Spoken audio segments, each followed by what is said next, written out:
Bonjour à tous, j'espère que vous allez bien. L'histoire est parsemée de meurtres non résolus, et nombreux sont ceux qui captivent l'intérêt des passionnés de crimes réels, point de rivaliser avec la frustration de ceux qui souhaitent ardemment que les affaires soient résolues. Que ce soit des détectives amateurs tentant de découvrir l'identité de Jack l'Éventreur, ou des enquêteurs italiens modernes travaillant désespérément pour tenter de démasquer le monstre de Florence. Les affaires classées peuvent parfois rivaliser avec les affaires récentes en termes d'intérêt public. Pour l'un de ces cas qui restent toujours non résolus, nous remontons le temps jusqu'à Stockholm, en Suède, en 1932.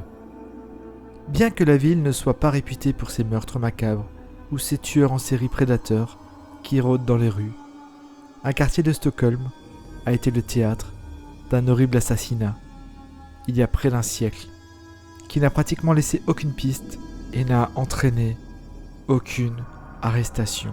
Le meurtre lui-même reste très étrange. L'identité du vampire de Atlas, s'il a continué à tuer ou non, et ses motivations demeurent un mystère. On va donc parler de ce meurtre très étrange.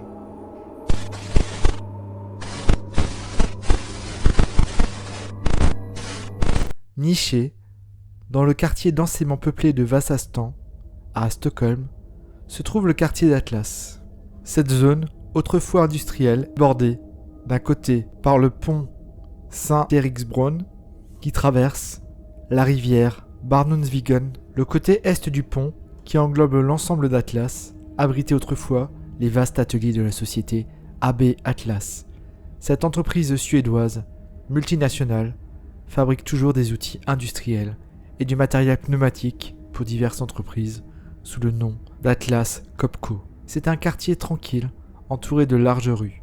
Aujourd'hui, les rues sont bordées du style architectural néo-renaissance qui était populaire lors de la construction de la zone.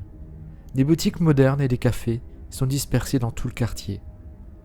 Mais il y a près d'un siècle, ce quartier abritait une prostituée du nom de Lily Lindstorm. Âgée de 32 ans, Lily exerçait son métier avec précaution dans le quartier d'Atlas où elle résidait également. La prostitution n'était pas légale en Suède et les autorités ont commencé à adopter une position ferme à l'encontre des femmes, surprises en train de solliciter leurs services dans les rues à l'époque de l'après-guerre mondiale. Utilisant son appartement pour recevoir ses clients, suppose que Lily gagnait sa vie entièrement grâce à la prostitution. En effet, les emplois pour les femmes étaient rares à Stockholm pendant la dépression mondiale. Lily était connue sous le nom de fille d'appel, car elle était l'une des rares personnes de son immeuble à avoir un téléphone installé dans son appartement. On sait qu'elle utilisait ce téléphone pour prendre des rendez-vous avec sa clientèle. On pense qu'un de ses clients serait à l'origine de sa mort macabre, un décès qui continue à dérouter les enquêteurs et les passionnés de crime jusqu'à ce jour. Lily a été vue pour la dernière fois en vie le 1er mai 1932 par sa voisine du dessous, Minnie Jansson, qui était également travailleuse du sexe. Elle a plus tard déclaré aux autorités que Lily l'avait abordée ce jour-là et lui avait demandé des préservatifs. Le lendemain matin, Mimi s'est inquiétée lorsque Lily n'est pas sortie de son appartement. Après plusieurs jours sans réponse au coup de Mimi à la porte de Lily, la police a été contactée. Lorsque la police est arrivée à l'appartement de Lily le 4 mai, personne n'a répondu à leur coup.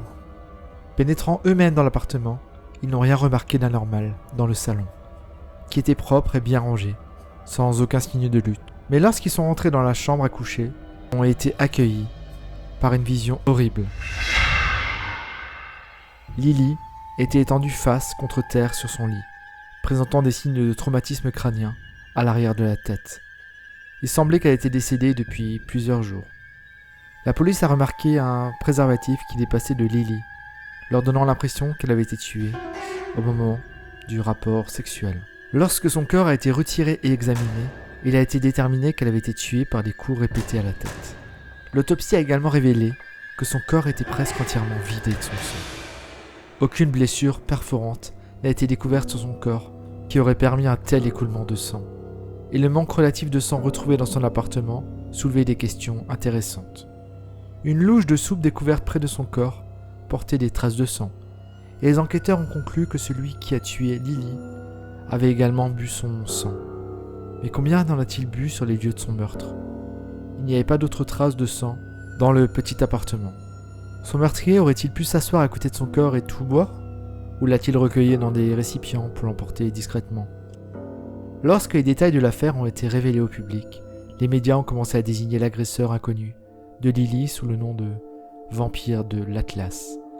Ce nom évocateur était renforcé par le fait qu'aucune empreinte digitale exploitable n'avait été laissée, qu'il n'y avait aucun signe de vol ou d'objet manquant, que personne n'avait signalé avoir vu quelqu'un entrer ou sortir de l'appartement de Lily.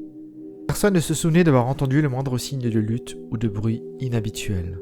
La police a interrogé 9 clients de Lily dans l'espoir d'obtenir une avancée dans l'affaire, voire un indice. Mais rien ne s'est concrétisé, laissant l'affaire ouverte et les enquêteurs perplexes.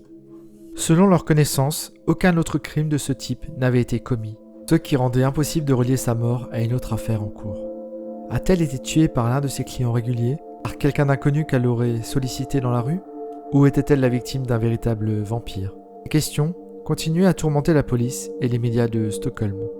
À ce jour, l'affaire reste non résolue, avec peu d'espoir que l'identité du meurtrier de Lily soit un jour révélée. Avec autant de preuves ADN laissées sur les lieux du meurtre de Lily, il est très probable que si la technologie dont nous disposons aujourd'hui avait existé en 1932, son meurtrier aurait été rapidement traduit en justice. Mais avec si peu de moyens à leur disposition à l'époque, la police de Stockholm a été contrainte de classer l'affaire du vampire de Atlas parmi les non résolus. Ce meurtre est vraiment très étrange. Et vous, qu'en pensez-vous? J'espère que vous avez aimé la vidéo. Si vous avez aimé, n'hésitez pas à vous abonner, à liker, à commenter. Cette histoire est un peu plus courte que d'habitude, mais il n'y a pas plus d'éléments, malheureusement, à disposition. Je vous dis à bientôt pour une prochaine vidéo. Allez, ciao ciao et prenez soin de vous.